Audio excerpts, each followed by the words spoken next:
Olá, eu sou a Rossana, sou instrutora de Mindfulness, de meditação, e eu queria começar o vídeo de hoje aqui do canal contando uma história que se passou comigo já faz algum tempo. Um amigo resolveu organizar uma atividade entre o nosso grupo de amigos mais chegados, que consistia em descer as corredeiras de um rio na cidade de Brotas, no interior de São Paulo. Eu, logo de cara, disse não. Até hoje eu sou uma pessoa aí um pouquinho medrosa, eu evito atividades de escalada, caminhadas mais difíceis, entrar embaixo de cachoeira, entrar em rios. Eu sou uma pessoa que tem assim muitos cuidados com relação a isso. Essa característica minha, que eu tenho trabalhado aí ao longo do tempo, mas que ainda tem muito por trabalhar, ela se deve a uma criação extremamente protetiva, né? Eu fui uma criança que não brincava na rua, nunca aprendeu a subir em árvore, não sei andar de bicicleta até hoje.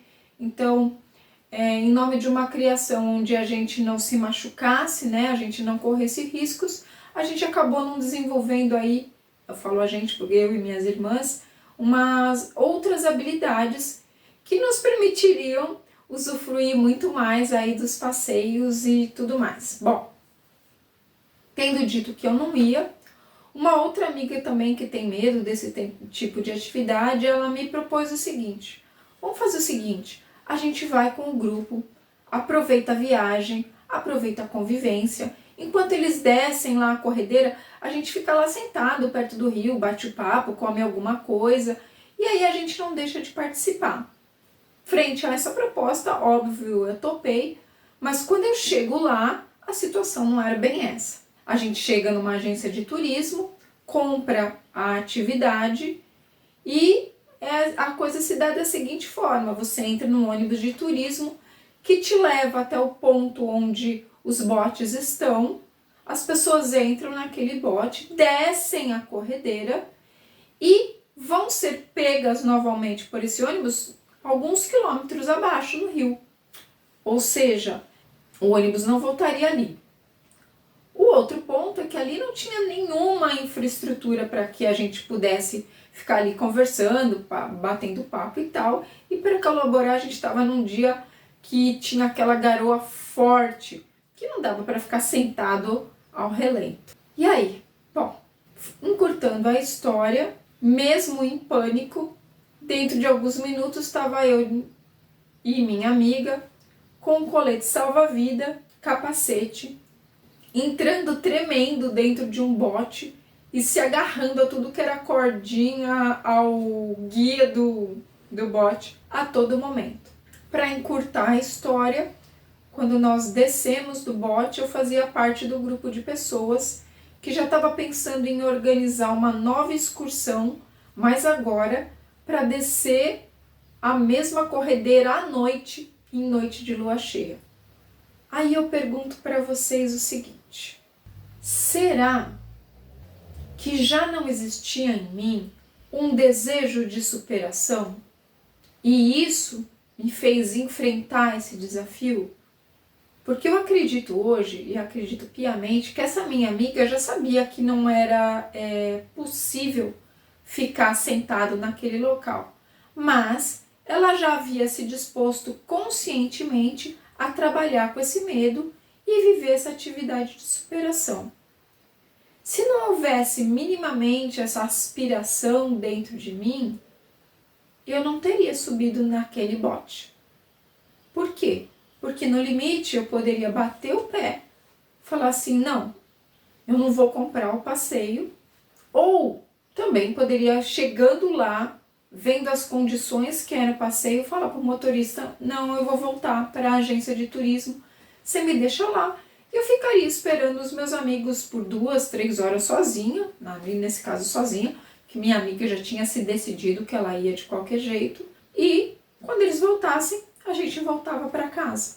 Então existia dentro de mim uma aspiração à mudança, uma aspiração a uma superação. A superação, ela é todo movimento que nos leva a progredir, a ir além, a expandir horizontes, mas principalmente, superação é um movimento de autoconhecimento. Então você veja, quando eu e essa minha amiga fomos para o passeio, embora eu confesse para você, eu gritei muito, eu não saí de dentro do bote, existiam algumas atividades que permitiam que a gente saísse e andasse pelas corredeiras, coisa que eu não fiz, e tenha visto, inclusive, uma amiga minha ser lançada de dentro do bote para as corredeiras.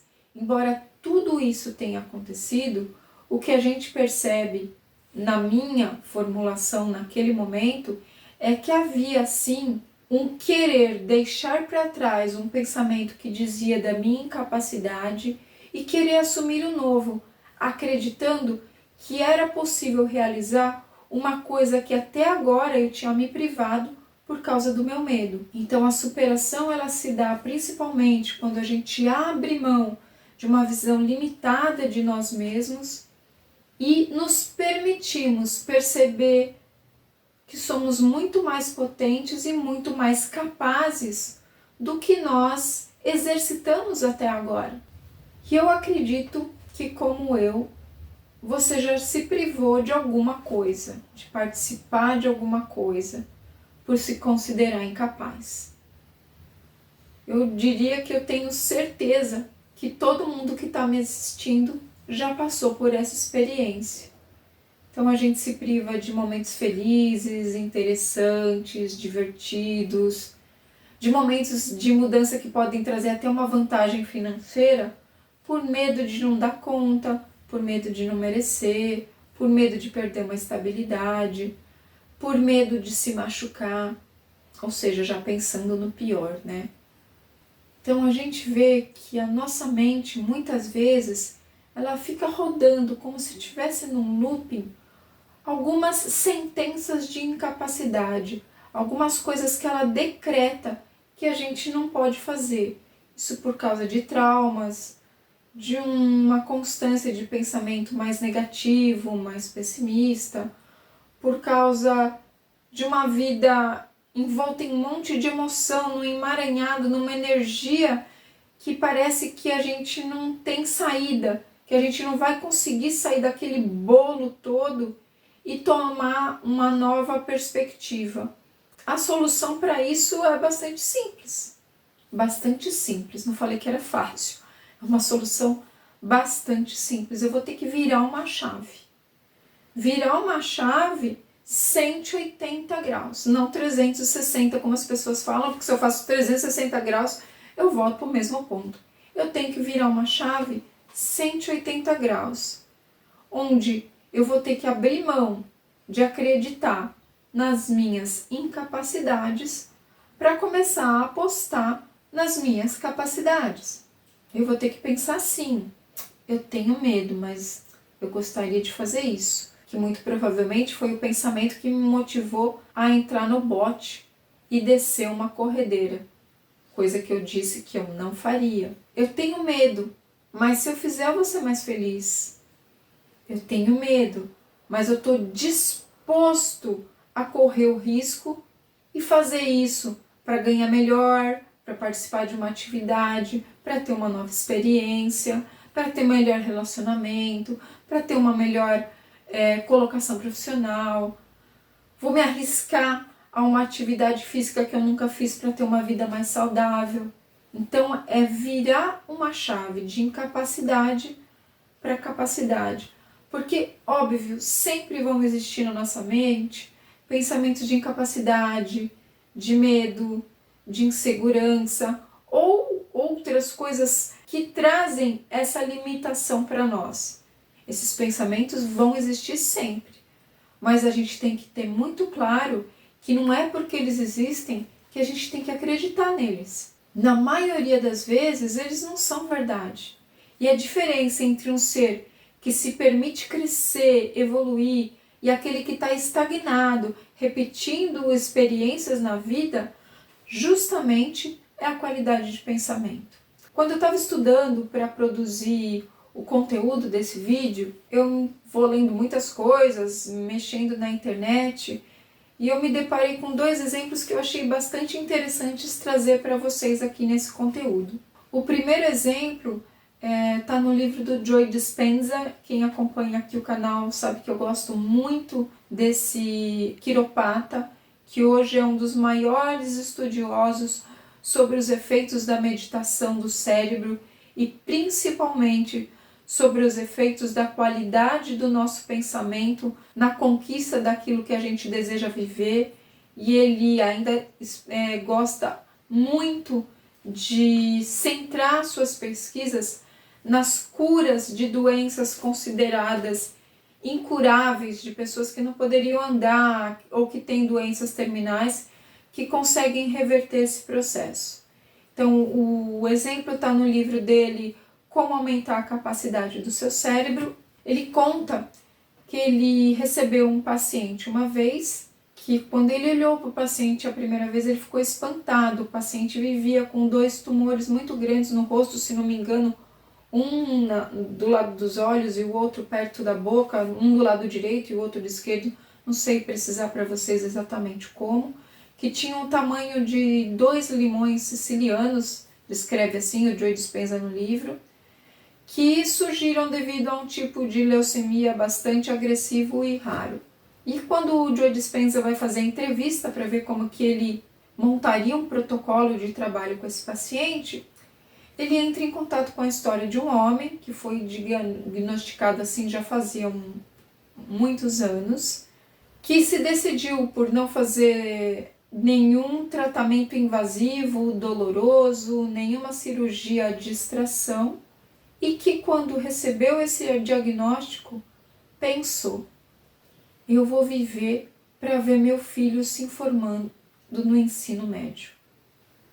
Quando ele chega ao consultório do Joe Dispenza, ele realmente estava se preparando para uma formatura de ensino médio. Mas quem estava se informando no ensino médio naquele dia era o seu neto mais velho.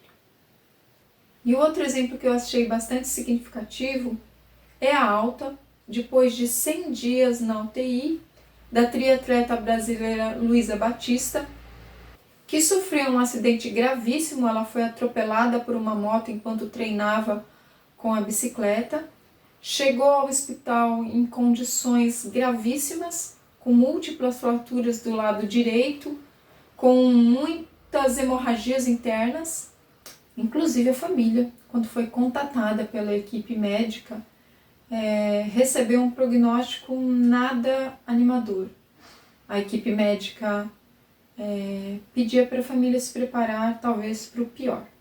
E hoje temos aí uma Luísa que saiu do hospital dizendo o seguinte, eu achei bastante interessante. Ela fala assim: começando a andar agora de andador, tá? Olha, para Paris não vai dar tempo, mas para os Jogos Olímpicos de Lima eu vou estar lá representando o Brasil. Então, por que eu quis trazer esses dois exemplos para esse vídeo? Porque a gente tem que ter bem claro que a gente não pode decretar como vai ser a nossa vida a partir de algo ruim que a gente viveu ou está vivendo. Estes dois exemplos são exemplos claros de pessoas, que não negaram as suas condições de forma alguma, mas que acreditaram nas suas capacidades físicas e principalmente fizeram escolhas de como pensar a respeito da situação que elas viviam e como agir frente a tudo isso. Isso significa que a gente pode escolher como pensar e como agir.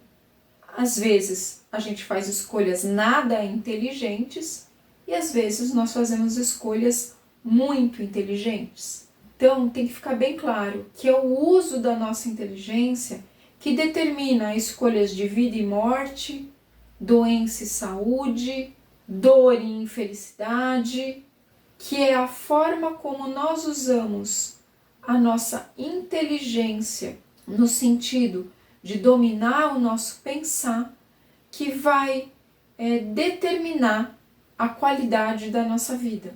Então, o tema principal desse vídeo hoje é a gente ter muito claro que prestar atenção à qualidade do que a gente pensa. E a forma como nós estamos alimentando a nossa mente de informação é fundamental. Fundamental. E eu te peço agora, se você quiser, até dar uma paradinha nesse vídeo, depois que eu te fizer o questionamento. Qual é a característica do seu pensar?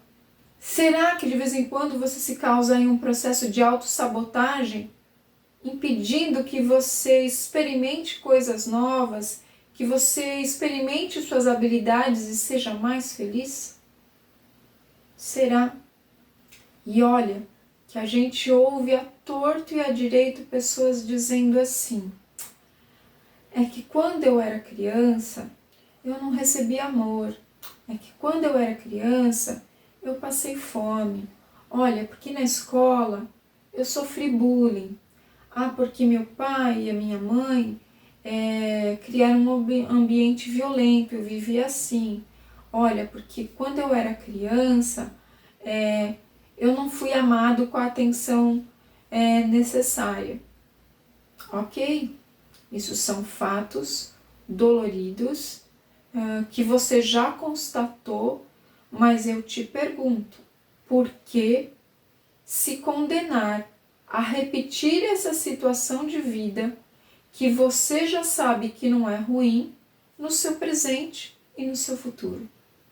Então, assim, quando a gente consegue observar a qualidade do que a gente está pensando, mas a gente não faz na sequência a escolha do que fica e do que tem que ser mandado embora, a gente deixa que a mente vá funcionando dentro de um automatismo.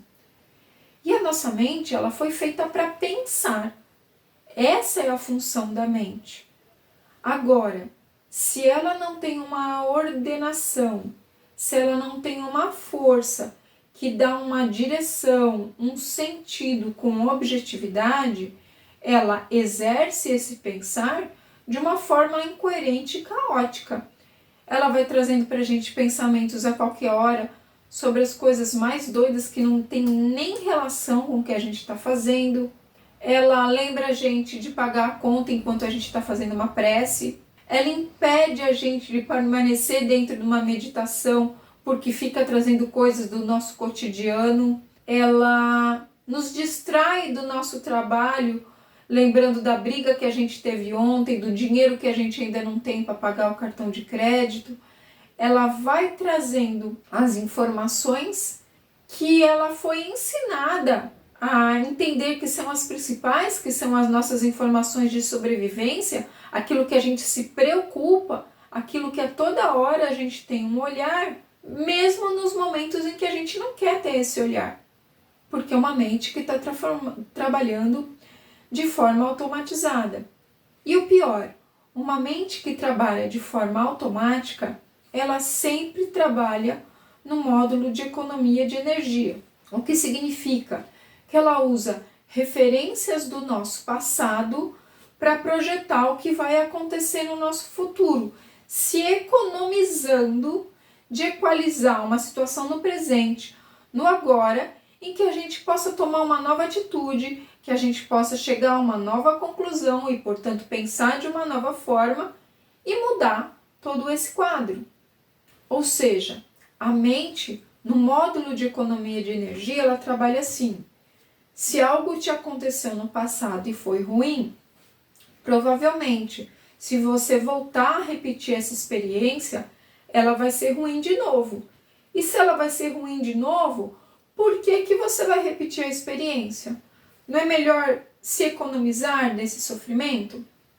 Eu vou pegar um exemplo muito bobinho até, mas para a gente entender exatamente como funciona esse mecanismo.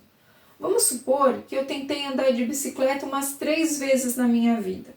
Numa delas eu caí, ralei o joelho, na outra eu caí, me esfolei bastante, na outra eu tomei um tombo, não me machuquei, mas acertei o portão de casa, ficou tudo torto, estraguei a bicicleta, ou seja, eu tive algum prejuízo material com essa experiência. Se eu penso em andar novamente de bicicleta, rapidamente a mente traz à tona esses traumas, essas situações vividas não felizes, de sofrimento, vai levar ao seguinte pensamento: acho que é melhor eu não tentar de novo não, olha o que aconteceu das outras vezes que eu tentei. E aí eu me privo de aprender a andar de bicicleta, eu me privo de passeio com amigos que vão fazer uma pedalada até alguma cachoeira, um rio.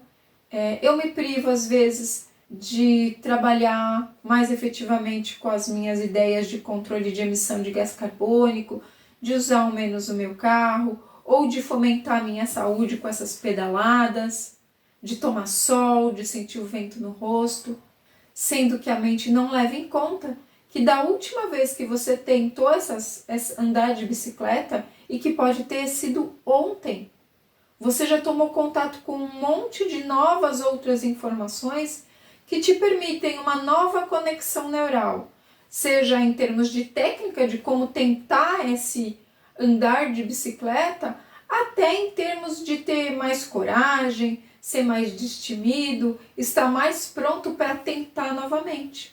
Isso nos leva a outro ponto fundamental desse vídeo. Nós temos que abandonar a ideia de que os nossos pensamentos são incontroláveis. Na verdade, o que existe são pessoas que não têm um querer suficiente para implementar uma mudança de pensamento, para impor uma ordem às suas mentes. Então, o pensamento ele não tem vida por si só. A mente é que está trabalhando de uma forma automática e que costuma repetir padrões as quais ela foi ensinada a trabalhar. E esses padrões sempre se manifestam materialmente. Primeiro, em termos do nosso corpo. Toda vez que eu tenho um pensamento, uma série de neuromoduladores, neurotransmissores, endorfinas e hormônios são selecionados para que esse pensamento possa ser veiculado no meu cérebro. Então, uma pessoa que é mais estressada, mais nervosa, mais ansiosa, tem pensamentos desse tipo que são veiculados por neurotransmissores e neuromoduladores específicos e que geram um efeito hormonal no meu corpo. E se esses pensamentos são negativos e pessimistas, uma ausência de endorfinas. Agora, se uma pessoa ela é mais tranquila, ela consegue parar para pensar, ela se permite olhar em outros ângulos da situação, ela está com as emoções mais equilibradas, ela está com a questão da sobrevivência mais ou menos equalizada na sua vida, comer, beber, pagar aluguel, trabalho e tudo mais, os neurotransmissores e neuromoduladores dessa pessoa são diferentes, o que gera uma diferente resposta hormonal, o que gera também uma presença de endorfina, porque a pessoa se sente mais relaxada, mais feliz. Então, primeiramente, o meu pensamento gera em mim uma assinatura neuroquímica que pode ser comprovada. Se a gente sujeitar uma pessoa que está vivendo um estresse e uma pessoa que está vivendo uma relativa situação de equilíbrio, há um exame de sangue. Níveis presentes na corrente sanguínea dessas pessoas, certamente uma vai ser classificada entre os níveis normais de cortisol e adrenalina e a outra vai ter níveis exacerbados desses hormônios e desses neurotransmissores. A ciência comprova. Pessoas que pensam diferente produzem um efeito neurofísico diferente. E esse efeito se estende para a qualidade das suas vidas, a forma como elas vivem, a forma como elas encaram os desafios, tudo isso se materializa de uma forma diferente, criando vidas totalmente diferentes, segundo a perspectiva do pensar dessas pessoas. Bom, se eu quero então ser mais feliz, se eu quero ser menos estressado, se eu quero mudar a forma como eu estou vivendo, do que eu preciso? Basicamente, para começar esse movimento, a gente precisa de 2 ingredientes: atenção e a disposição de fazer um mínimo esforço no sentido de romper esse ciclo de pensamentos que já faz parte da nossa rotina. Atenção, porque é fundamental que a gente perceba a forma como a gente está acostumado a pensar, que nem sempre é muito clara, nem sempre a gente consegue rapidamente perceber qual é a natureza desse pensamento e se ele está me limitando ou se ele está me possibilitando expandir as minhas capacidades e habilidades. Então, alguns tipos de pensamento, eles são bem óbvios, né? Quando eu penso, eu não sou bonito, eu não tenho jeito, eu não sou muito inteligente, tá bem claro que isso faz mal para mim. Mas, por exemplo, quando eu penso, eu sou velho, eu não percebo que eu estou afirmando para todo o meu organismo que a questão da idade está me impedindo ou de realizar novos sonhos ou está restringindo a minha capacidade de executar algumas coisas na minha vida. E que isso é negativo e pessimista. Quando eu falo assim, eu acho que eu não tenho jeito, eu estou instruindo a minha mente, quando eu penso assim, eu estou instruindo a minha mente a potencializar conexões neurais que afirmem isso que eu concluí como premissa, como aquilo que me define. Então, é preciso a atenção para eu começar a perceber aqueles pensamentos, às vezes, que vêm disfarçados de eu sou uma pessoa, como é que fala? Fria, que consegue observar as coisas sem se envolver, que não tem falsas esperanças, que não vive de ilusão, para uma pessoa que, na verdade, está se limitando pelo que ela foi no passado e, então, replicando isso no seu presente, que, por consequência, vai gerar um futuro também de repetição. Uma forma de desenvolver a atenção, obviamente, é a meditação, principalmente no que se diz respeito à qualidade dos nossos pensamentos, a meditação analítica, que ela sempre tem por objetivo chegar a um autoconhecimento dos nossos padrões de pensamento e frente a isso, nos possibilita, após o meditar, uma tomada de decisão do que fazer com essa informação que chegou até nós. Agora, ter atenção não basta, porque falar, tá bom, eu sou pessimista, tá bom, eu estou acomodado, tá bom, eu tenho a tendência a me desvalorizar. E ficar nessa informação não adianta nada, não há mudança nenhuma. Por isso que eu falei que o segundo ingrediente era estar disposto a fazer um mínimo esforço para mudar, para trocar esse pensamento que não é produtivo por um pensamento mais produtivo, ou seja, aquilo que é indesejado por aquilo que a gente quer viver. E esse movimento ele tem de produção de um novo pensamento com essa qualidade, ele tem que ser consciente, porque ele tem que funcionar deliberadamente contra um antídoto àquele pensamento que nos faz mal. Então, pensamentos que a gente tem assim como assim, eu não estou vendo uma solução para isso, podem ser substituídos assim, bom, deixa eu tentar mudar o ângulo do que eu estou vendo, deixa eu tentar analisar isso de uma outra forma e ver se não existe aí uma brechinha que me permita fazer uma intervenção e mudar esse quadro. Ou ainda, eu não tenho jeito para isso quantas vezes eu tentei fazer isso e não deu certo. Será que eu tentei? Ou então, eu já tentei fazer isso e não deu certo. Mas será que se eu não tentar agora, com tudo que eu aprendi, com o que eu errei, eu não vou ter mais chance de acertar? São antídotos. Antídotos a antigos hábitos que a gente tem no nosso cotidiano e que nos limitam nessa produção de uma vida bem mais feliz. Só que não basta ter esse pensamento uma única vez. Uma conexão neural, ou seja, informações que foram unidas no seu cérebro gerando um pensamento com início, meio e fim, otimista e positivo, tem que ser alimentado. É igualzinho um recém-nascido.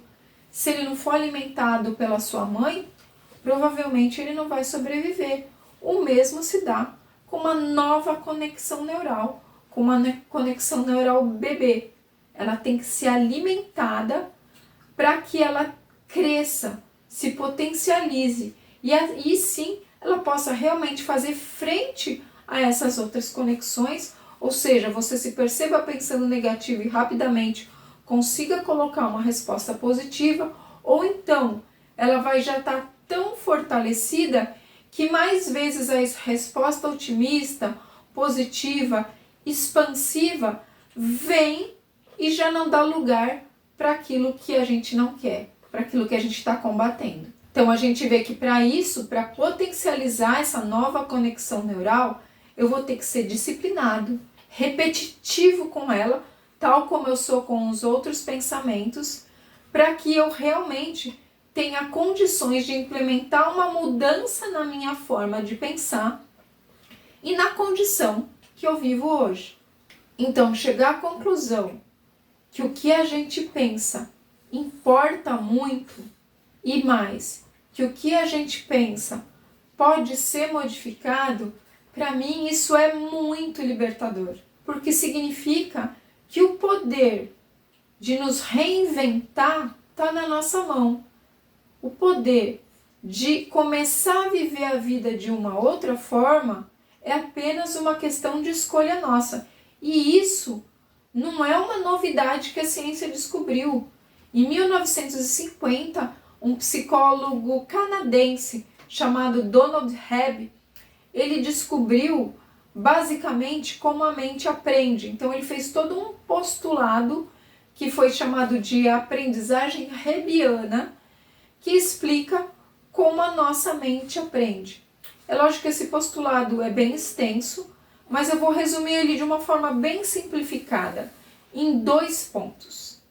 Então, em linhas gerais, Donald Hebb afirma que células que disparam juntas permanecem conectadas e que conexões pouco utilizadas perdem a sua força. Exatamente o que a gente estava conversando até agora. Até alguns estudiosos costumam chamar todos esses postulados do Hebb como a lei universal do use ou perca, que a gente já comprovou na pele isso. Vou dar um exemplo bem clássico para vocês. Muitos de nós já estudaram inglês na escola ou já fizeram um curso de inglês, de uma outra língua, e hoje a gente não consegue falar, não tem mais aquela fluência de quando a gente fazia o curso. Por quê? Porque como eu não usei aquela conexão, essa conexão está despotencializada e eu vou perdendo a habilidade de recrutá-la porque ela está muito fraquinha. Nenhuma conexão neural chega a morrer, a gente perde realmente. Elas ficam enfraquecidas dentro do cérebro por desuso. O desuso também pode ser prejudicial se eu deixar de usar aquilo que é potente, que é bom, que é otimista, né? Uma pessoa que é deprimida, que é ansiosa, com certeza ela tem conexões otimistas e positivas, só que elas estão fraquinhas, estão morrendo de inanição pela falta de alimentação, que é a disciplina no uso do pensar otimista, positivo, rotineiramente, repetidamente. Então, o operador dessa mente é que tem que ser muito eficiente. É o operador dessa mente que faz as escolhas. E o operador dessa mente somos nós.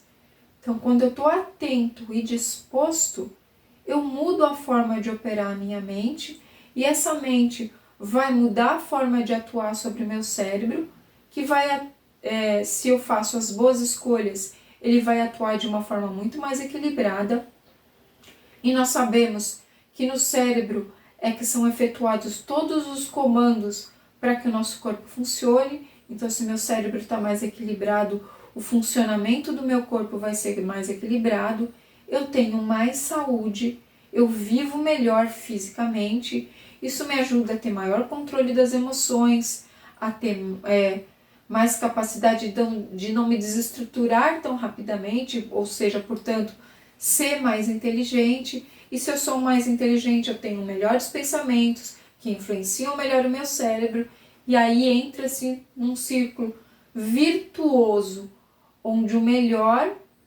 produz o melhor, que por sua vez se potencializa, se tornando melhor ainda.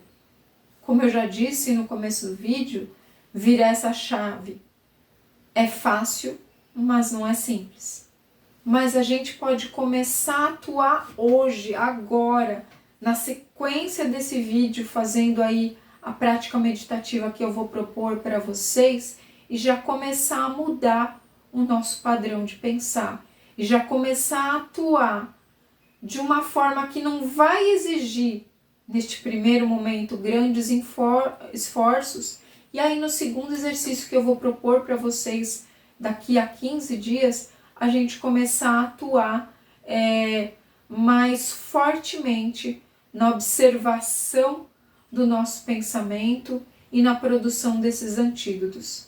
E para explicar como funciona esse recurso que eu vou propor para vocês no final do vídeo como prática meditativa, eu vou trazer o trabalho de um médico pediatra, que infelizmente eu não sei o nome dele. Ele era o médico pediatra da filha de uma amiga minha. Essa filha dela hoje já é uma mulher, né? Já faz mais de 20 anos que ela teve contato com esse médico, que além de oferecer orientação para os pais de como deveria ser a alimentação dos filhos, controle de vacinação, crescimento e tudo mais, ele dava uma orientação muito, mas muito interessante.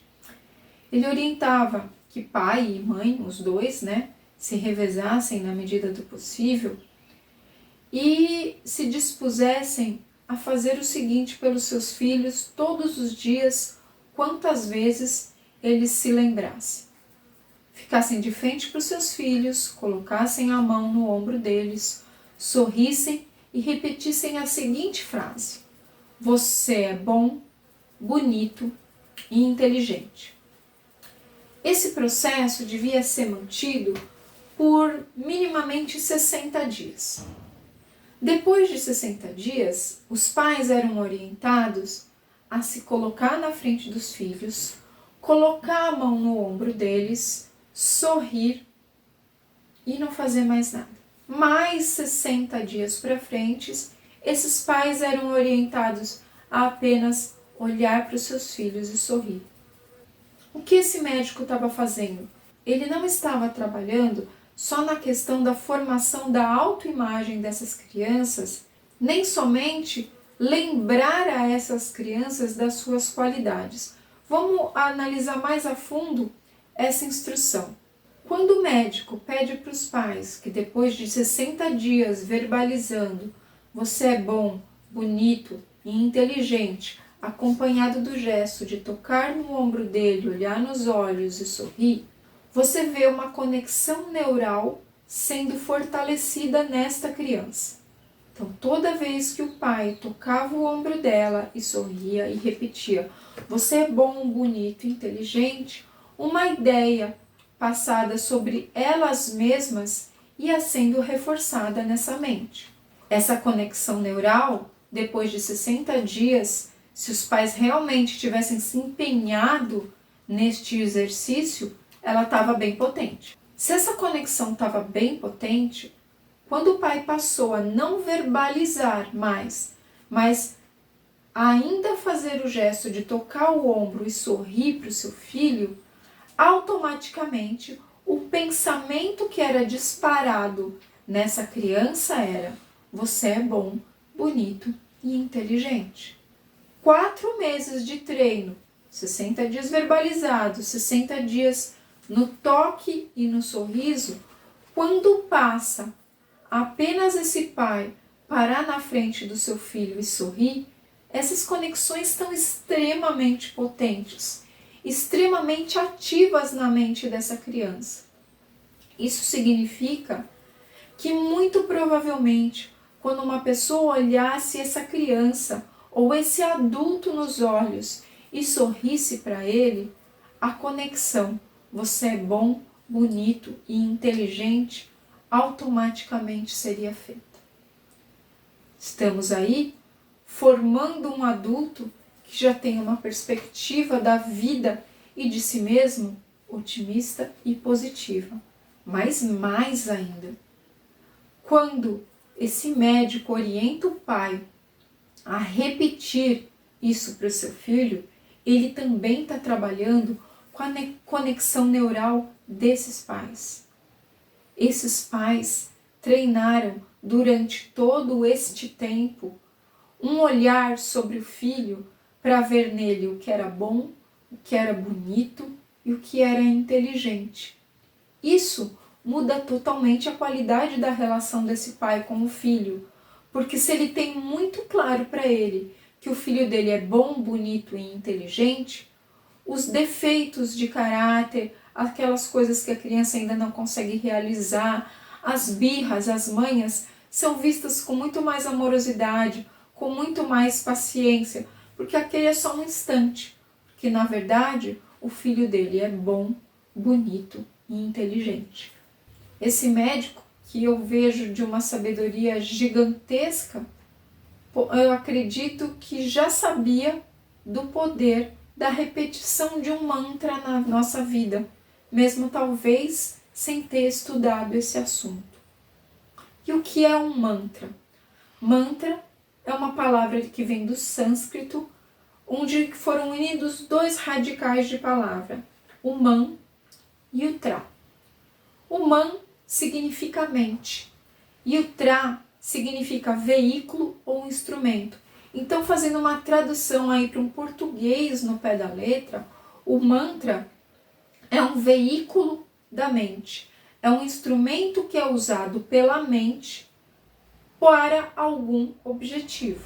E isso é muito claro dentro das religiões e das filosofias de vida que adotam a prática de repetição de mantras como algo que deve ser feito. Por quê? Porque todos os mantras têm um objetivo muito claro. Vamos entender melhor isso. Você deve conhecer um mantra que foi assim disseminado em todas as culturas, que a gente vê em filmes, em novelas, em músicas. Um mantra super conhecido que é o Om.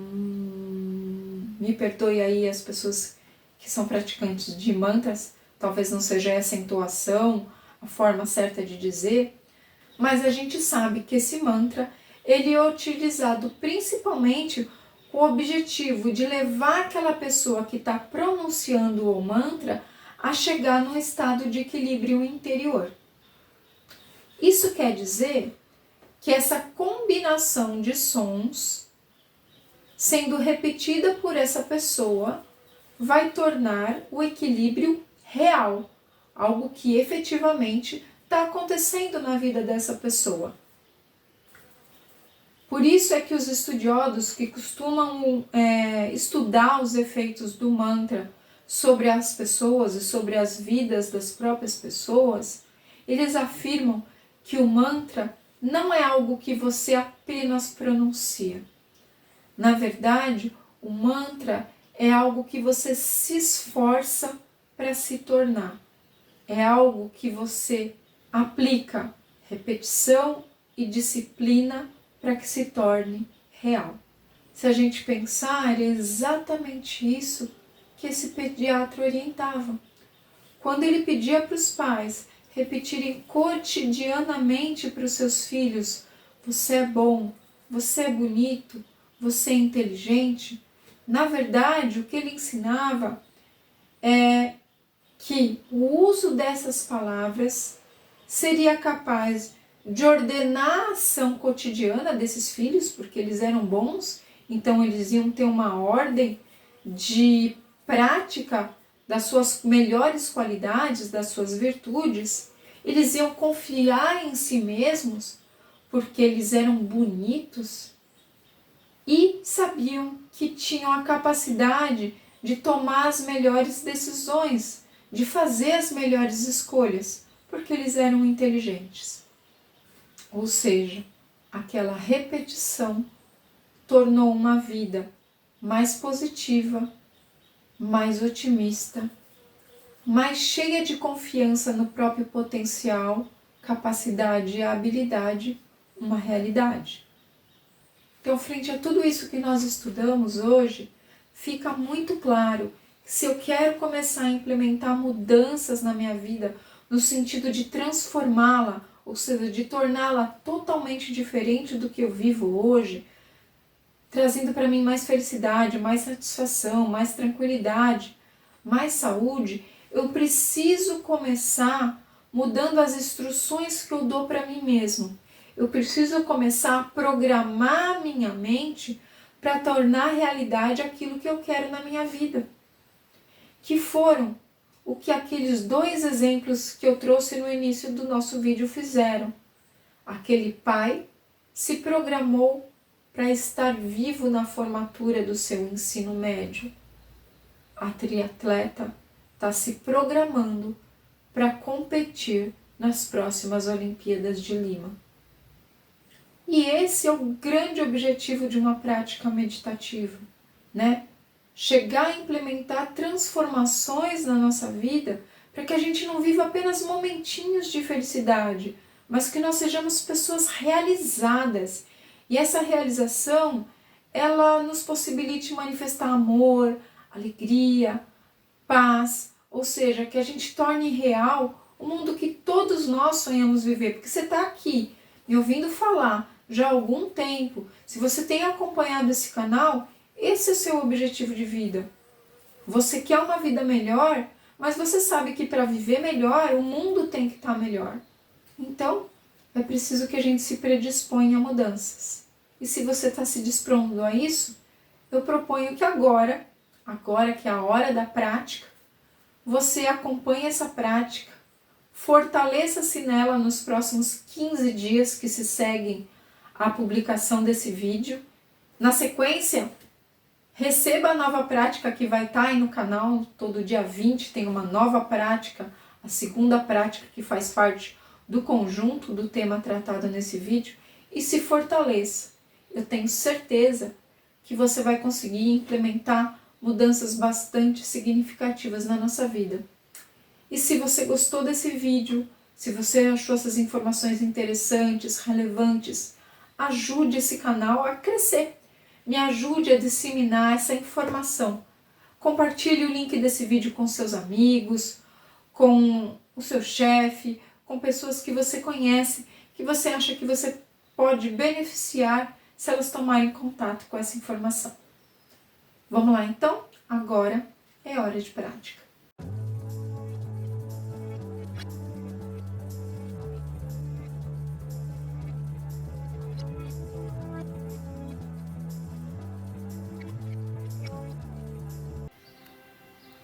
Feche os olhos, ajuste a sua postura no assento, faça uma respiração mais profunda e fique em silêncio por alguns instantes.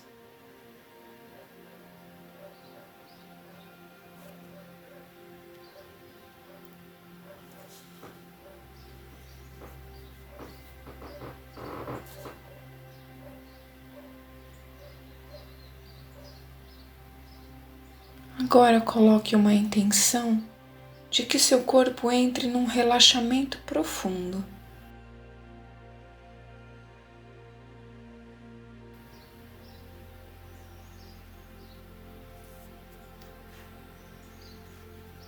Você pode ir observando o seu corpo e percebendo onde você tem nítido pontos de tensão, alguma dor, algum incômodo, e levar a mente até aquele ponto e dar o comando relaxe.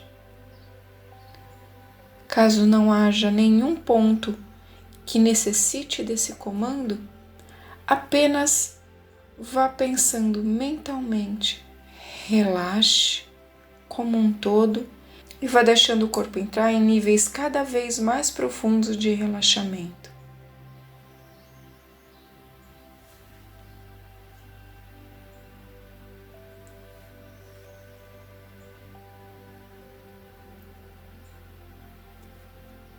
Talvez você já tenha vindo para essa prática com a consciência do aspecto que você quer mudar, o que já facilita o processo. Mas se você está iniciando essa prática sem essa consciência, se pergunte: o que preciso mudar em mim? E deixe que a resposta venha naturalmente. Deixe que a primeira resposta permaneça, porque talvez a mente comece a colocar em dúvida se ela é o melhor, se ela é a mais adequada, se é isso mesmo que tem que ser feito. Lembrando que se esse aspecto você já possuir ou se você estiver enganado, a proposição positiva de toda forma vai criar uma conexão e vai fortalecê-la. E você sairá ganhando com essa prática. Então, primeiro selecione o que você gostaria de mudar.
Agora que você selecionou o aspecto a ser trabalhado, que frase bastante curta você acha que seria um bom antídoto?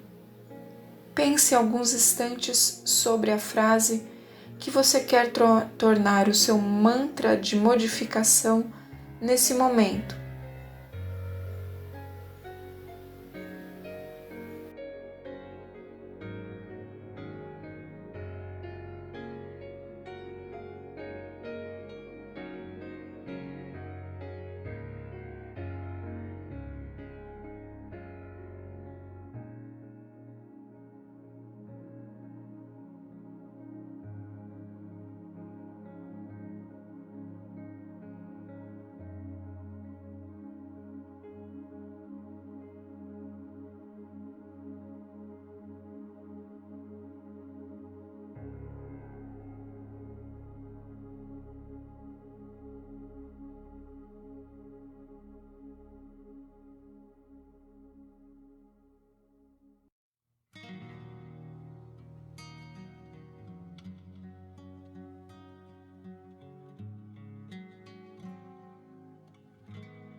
Agora que você formulou o seu mantra, repita ele mentalmente para você. Se ele ainda não soou claro, perceba se você ainda precisa fazer algum ajuste de palavras. Observe.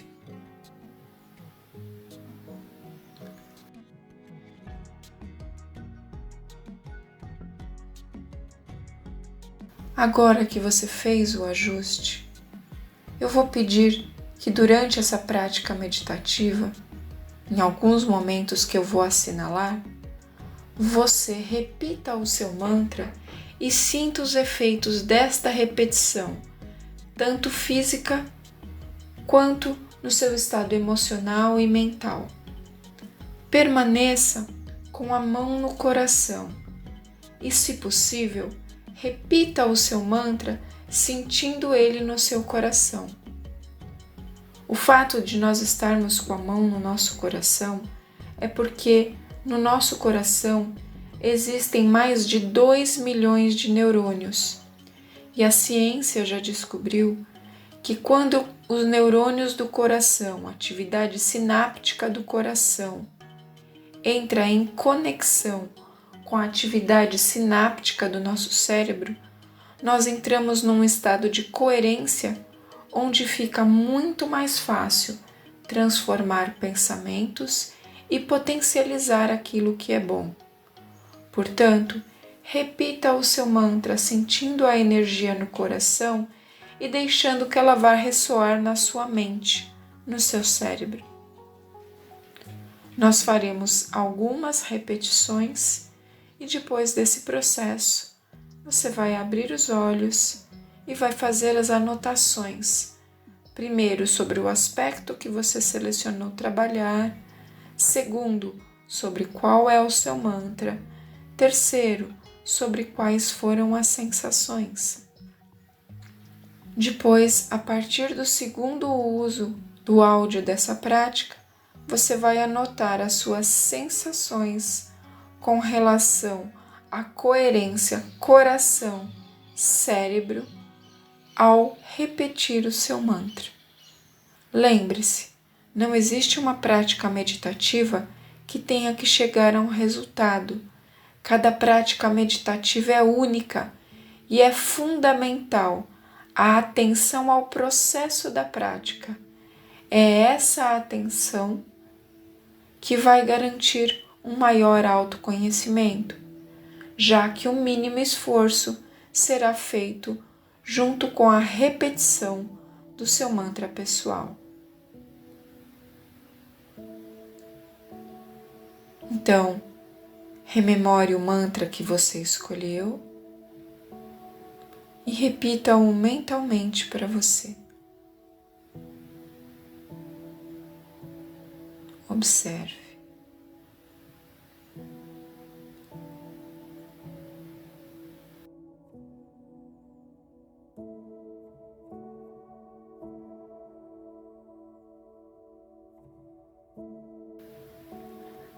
Repita o seu mantra pessoal, observe.